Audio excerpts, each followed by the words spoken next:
Hi friends, అందరికీ నమస్తే. Welcome back to my YouTube channel. ఈ వీడియోలో వచ్చేసి మన ఆర్ఆర్బీ క్లర్క్ ఫైనల్ రిజల్ట్ అనేది డిక్లేర్ చేశారు కదా. సో దాని గురించి నేను చెప్పబోతున్నాను అనమాట. ఐ థింక్ నా టెలిగ్రామ్లో ఫాలో అయ్యే వాళ్ళందరికీ ఇది తెలుసు. బట్ చూద్దాం. ఓకే, ఇక్కడ నాకు ఎంత స్కోర్ వచ్చింది అనేది, ఓకే, ఎంతెంత అంటే ఏ సబ్జెక్ట్లో ఎంతెంత వచ్చినాయి అనేది ఒకసారి చూద్దాము. అండ్ నేను ఎన్ని పెట్టాను అండ్ సోర్సెస్, ఓకే, వీటికి నేను ఎక్కడి నుంచి ప్రిపేర్ అయ్యాను, సో వీటి గురించి ఒకసారి మనం మాట్లాడుకుందాము. ఇక్కడ నాకు ఓవరాల్ స్కోర్ చూడండి, 56.25 అవుట్ ఆఫ్ 100 వచ్చినాయి అనమాట. ఇక్కడ అవుట్ ఆఫ్ 200 112.5 వచ్చినాయి. ఇక్కడ మనకు కట్ ఆఫ్ వచ్చేసి 111 అనమాట. 111, యా, అంతే. ఇది నేను కర్ణాటక అప్లై చేశాను. ఇక్కడ ప్రొవిజనల్ అలాట్మెంట్ జరిగిందనమాట. ఓకే, సో మనకి జాబ్ వచ్చినట్టే. ఇక్కడ ఫస్ట్ మనకి రీజనింగ్ కనుక మనకి చూస్తే, రీజనింగ్లో నాకు 32.5 వచ్చినాయి. అవుట్ ఆఫ్ నేను పెట్టింది 35. ఓకే, 35 పెట్టాను. అందులో నాకు 32.5 మార్క్స్ వచ్చినాయి అనమాట. అంటే ఒక 2 or 3, ఓకే, అరౌండ్ 2 or 3, అంతకన్నా అయితే ఎక్కువ పోలేదు. అండ్ ఇక్కడ కంప్యూటర్ వచ్చేసి ఇక్కడ 29.75 వచ్చినాయి. యా, బట్ ఇక్కడ కంప్యూటర్ మనకి చాలా ఈజీ వచ్చింది. పేపర్ చాలా బేసిక్ క్వశ్చన్స్ అడిగేశారు. నేను ఇందులో అటెంప్ట్ చేసింది కంప్యూటర్ 36 అటెంప్ట్ చేశాను. 36 అంటే మనకి అవుట్ ఆఫ్ అంటే 40 మార్క్స్కి కాదు, 40 క్వశ్చన్స్కి అట్లా చూడాలి కదా. ఇక్కడ ఇంటూ 0.5 చేయాలి. బట్ డైరెక్ట్ ఇచ్చాడు కాబట్టి సో ఒక 4 పోయినట్టు అనుకుంటా. 4 కాదు, 4 కానీ 5 కానీ, ఓకే, 4 కానీ 5 కానీ పోయినట్టు అనమాట. ఇక్కడ నాకు జనరల్ అవేర్నెస్ ఒకసారి చూస్తే 8.25, విచ్ ఈజ్ నేను అప్పుడే చెప్పాను, నేను ఆర్ఆర్బీ పీఓ ఇంటర్వ్యూకి వెళ్ళేటప్పుడు అందులో పడిపోయి నేను అట్లీస్ట్ నేను చేసే రివిజన్ కూడా చేయలేకపోయాను. సో నేను అరౌండ్ 7 మార్క్స్ వేసుకున్నాను. ఓకే, ఇందులో 7కి మించి రావు అని నేను ముందే అనుకున్నాను. 7, ఓకే, ఇది నాకు సెక్షన్లో ఒకటి అయితే చాలు అని కూడా నేను ఆ వీడియోలో చెప్పాను.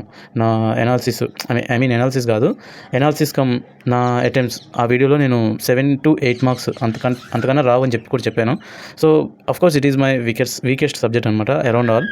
అండ్ మార్క్స్ కూడా అలానే వస్తాయి నాకు ఈ సంవత్సరం హైయెస్ట్ 12, అది కూడా ఎస్బీఐ క్లర్క్లో 12.5 ఆ అరౌండ్ వచ్చినాయి అనమాట. అదే నా హైయెస్ట్. ఇక్కడ నాకు ఇంగ్లీష్ తెలుసుగా, పేపర్ చాలా డెడ్ ఈజీ పేపర్ అది. ఇక్కడ 27.5 మార్క్స్ వచ్చి నేను ముందు నుంచే ఫిక్స్ అయిపోయాను, పక్కా నాకు 25 మార్క్స్ అయితే వస్తాయి ఇంగ్లీష్లో అని. So I'm quite sure about that. ఎందుకంటే నేను వచ్చాక పేపర్ మళ్ళీ ఒకసారి చూసుకున్నాను, అనాలిసిస్ అప్పుడు కొంతమంది పెడతారు కదా వీడియోస్, అందులో చూసుకుంటే నాకు వాళ్ళు ఒక 25 బిట్స్ చెప్తే అందులో 20 కరెక్ట్ అయినాయి. సో దెన్ ఐ ఫిక్స్డ్ అనమాట. ఓకే, ఇక్కడ నేను ఎన్ని అటెంప్ట్ చేశానంటే 36 అటెంప్ట్ చేశాను ఇంగ్లీష్. సో దానికి తగ్గట్టే మార్క్స్ అనేవి వచ్చినాయి. సో నాకు ఇక్కడ 7 కానీ 6 కానీ పైన, 7 కానీ 6 కానీ పోయినాయి అనమాట. ఇక్కడ న్యూమరికల్ ఎబిలిటీ నాకే ఈ మార్క్స్ నచ్చలేదన్నమాట. యాక్చువల్గా 17 అంటే 20.75 సంథింగ్ మార్క్స్ వస్తాయి ఇవి. ఈ మార్క్స్ నేను ఎన్ని పెట్టాను, 22 పెట్టాను, విచ్ ఈజ్ చాలా తక్కువ. నాకు తెలుసు నా ఎబిలిటీ క్వాంట్లో అనేది, అంటే ఎంత చేయగలను అనేది నాకు తెలుసు. నేను ఒక డిఐని మిస్ చేశాను అక్కడ. సో నాకు ముందే అర్థమైపోయింది, ఓకే, ఇది పేపర్ వెళ్ళట్లేదు ముందు, కానీ నాకు అర్థమైపోయింది. బట్ ఏం చేస్తాం, ఇక వచ్చింది తీసుకోవడమే. సో ఇందులో కూడా ఒక 2 or 3 మార్క్స్ వరకు పోయినాయి, 3 or 4, ఓకే, 3 to 4 వరకు ఖచ్చితంగా పోయినాయి. సో ఇక వచ్చిన మార్క్స్ అవన్నమాట. అండ్ ఇవి చూస్తే మనకి 20.75 సంథింగ్ అరౌండ్ వస్తాయి, 21 అరౌండ్ అప్రాక్సిమేట్గా. అండ్ ఇవి వీటికి నేను ఎక్కడి నుంచి ప్రాక్టీస్ చేశాను అని మీకు తెలుసుకోవాలని ఉంటుంది. అఫ్కోర్స్ ఒకసారి నేను చెప్తా చూడండి.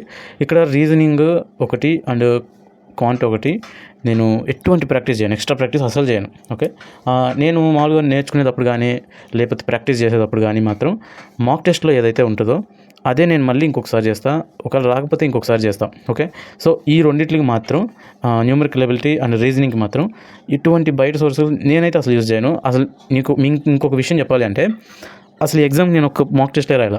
ఓకే, ప్రిలిమ్స్ కానీ మెయిన్స్ కానీ ఒక్క మాక్ టెస్ట్ కూడా రాయలేదు. టైం లేదు మెయిన్లీ. ఓకే, టైం లేదు అంటే ఏ సెన్స్లో నేను చెప్తున్నాను అంటే, ఆర్ఆర్బీ పీఓ మెయిన్స్ అయిపోయిన తర్వాత నేను ఇంకా ప్రిపరేషన్ ఆపేసాను అనమాట అక్కడే.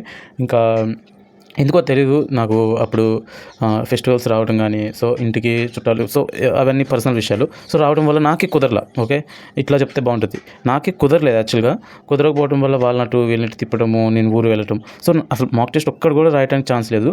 ప్రిలిమ్స్కి మాత్రం నేను కావాలని రాయలేదు. ఎందుకు రాయలేదంటే అప్పుడు మంచి మూమెంట్లో ఉండే, అంటే ఎస్బీఐ క్లర్క్ మెయిన్స్ రాసాము, ఆర్ఆర్బీ పీఓ ప్రిలిమ్స్ రాసాము, ఐబీపీఎస్ క్లర్క్ మెయిన్స్ రాసాము. సో ఇవన్నీ వన్ వీక్లోనే మనకి ఇవన్నీ రాసాం కాబట్టి ప్రిలిమ్స్ పెద్ద అంటే అంత పెద్ద ఇంపార్టెంట్ కాదని నాకు నాకు తెలుసు. ప్రిలిమ్స్కి నేను ఎప్పుడు కూడా ఏది కూడా మాక్ టెస్ట్ రాయను నేను. ఇక్కడ ఇంకా మెయిన్గా కంప్యూటర్ కనుక చూస్తే నేను టెలిగ్రామ్లో పెట్టే పీడిఎఫ్ మీ అందరికి తెలిసిన పీడిఎఫ్ ఉంది కదా, ఆ పీడిఎఫ్ చదివా. నేను ఎక్స్ట్రా ఏం చదవలేదు. ఓకే.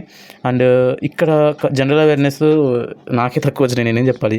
ఓకే. బట్ నేను చదివిన వాటిలో చాలా వచ్చినాయి. బట్ నేను ఆర్ఆర్బీ పీఓకి ఏవైతే చదివినాయో అవే వచ్చినాయి. బట్ నేను చాలా తప్పులు పెట్టేశాను. ఓకే. నాకేంటో అదొక సిన్ అనమాట నాకు. ఏంటో అసలు తెలిసినవే తప్పు పెట్టి వస్తాను, బయటకు వచ్చి రియలైజ్ అవుతాను. అండ్ ఇక్కడ ఇంగ్లీషు ఓకే, మీ అందరికీ కూడా చాలా చాలా మంచి విషయం చెప్తానండి. చాలామందికి ఇంగ్లీష్ డౌట్ ఉంటుంది. అండ్ మన తెలుగు వాళ్ళకి మెయిన్గా అయితే ఇంగ్లీష్ ప్రాబ్లం ఉంటుంది. Okay. When compare to other states అనమాట, మనకి బాగా ఇంగ్లీష్ ప్రాబ్లం ఉంటుంది. మీ అందరూ కూడా అడుగుతూ ఉంటారు ఇంగ్లీష్ ఎక్కడి నుంచి ప్రిపేర్ అయ్యారు అది ఇదని. సో దీనికి నేను అసలు ఒకళ్ళని ఫాలో అవ్వండి అనే దానికన్నా కూడా నేనేం చెప్తాను అంటే ఎడిటోరియల్స్ చదవండి. ఓకే. నేను ఫస్ట్గా నుంచి అదే చెప్తున్నాను, ఎడిటోరియల్స్ చదవండి. ఒకవేళ చూస్తే ఎడిటోరియల్ వీడియోస్ చూడండి. ఓకే. ఎడిటోరియల్ అనాలిసిస్ వీడియోస్ ఉంటాయి. ఓకే. ఆ వీడియోస్ చూడండి. అసలు దానికి మించిన ప్రాక్టీస్ ఇంగ్లీష్కి ఇంకొకటి లేదు. అసలు అదే బెస్ట్ ప్రాసెస్. మీరు చదివితే అసలు ఎడిటోరియల్ మీరు చదివితే మనకి దొరుకుతాయి ఛానల్స్లో. ఒకసారి మన రిక్వైర్డ్ అంటే ఇవి చెప్పాను, ఒక వీడియో చేశాను దీని మీద సపరేట్గా. ఎక్కడ సోర్సెస్ వీడియో అని ఒక వీడియో ఉంటుంది. ఆర్ఆర్బీ క్లర్క్కి ఆర్ఆర్పీ ఏదైనా కానీ ఒకటి చూడండి. అందులో నేను చెప్పాను చూడండి ఒక సోర్సు. ఓకే. ఆ సోర్స్ నుంచి మీరు ఫాలో అవ్వచ్చు. ఆ ఎడిటోరియల్ వాళ్ళు ఏంటంటే మీకు క్లియర్గా ఒక ఇస్తారనమాట మొత్తము ఎడిటోరియల్. అందులో ఏంటి ఎక్కడి నుంచి ఏంటి అనేది మీకు ప్రాక్టీస్ సెట్ కూడా కిందే ఉంటుంది. బాగుంటుంది. ఓకే. సో నేను అదే చదివాను. కొత్తగా నేను చదివి రాసింది ఏం కాదు, అవే చదువుతాను. నేను డైలీ చదువుతాను. ఓకే. అండ్ ఇక్కడ న్యూమరికల్ ఎబిలిటీ చెప్పాను కదా ఇందాకే. సో నేను ఎక్స్ట్రా ప్రాక్టీస్ ఏం చేయను, మాక్ టెస్ట్ రాస్తాను, అవే మళ్ళీ ప్రాక్టీస్ చేసుకుంటా. అఫ్కోర్స్ ఇది తక్కువే ఇది. But when compare to other people కొంచెం it is better mark, not the worst mark. Okay. It is slightly a better mark అని నేను అనుకుంటాను. అండ్ రీజనింగ్ అయితే exceptional. Okay. 40+ marks. Okay. Around 41 వరకు వస్తాయి ఇవి, 32.5 అంటే. And it is not the worst mark. Okay. It is exceptional అని అయితే నేను చెప్తాను. అండ్ ఇవి కూడా అంతే 15. ఇవి వర్స్ట్ మార్క్ అనమాట. General awareness worst mark. English కూడా మరీ తోపు తురిమేం కాదు. 30+ వస్తే మాత్రం డెఫినెట్లీ బట్ 25 to 30 అంటే యావరేజ్. ఓకే. అంటే ఆ పేపర్ లెవెల్కి. Okay. And that's all of the video. And ఇంకొక విషయం ఏంటంటే మీకు చెప్పాల్సింది, మీరు అడుగుతున్నారు ఈ ఎప్పుడు మెయిల్ వస్తుంది వాటి ప్రాసెస్ గురించి. ఓకే. అవన్నీ నేను వీడియోస్ చేస్తాను. ఇప్పుడు వరకు ఎందుకు చేయలేదు అంటే నా ఎడిటింగ్ దాని యొక్క ప్రీమియం అయిపోయింది. సో అది కొనే ఇదిలో నేను కొంచెం టైం తీసుకున్నాను. సో ఇప్పుడైతే అది సెట్ అయిపోయింది నాకు. సో ఇక్కడ నుంచి మనకి మీరు అడిగిన ప్రతి వీడియో చేస్తాను. ఓకే. ప్రతి వీడియో ఎవ్రీథింగ్. ఏ వీడియో కావాలనేది డెఫినెట్గా కామెంట్ చేయండి. అండ్ టెలిగ్రామ్లో చాలామంది అడిగారు పలానా వీడియో చేయండి. అవన్నీ నేను ఒక్కొక్కటి చేసుకుంటూ వస్తాను. అండ్ మనం ముందుకెళ్దాం. Okay. And that's all for the video. Thank you for watching.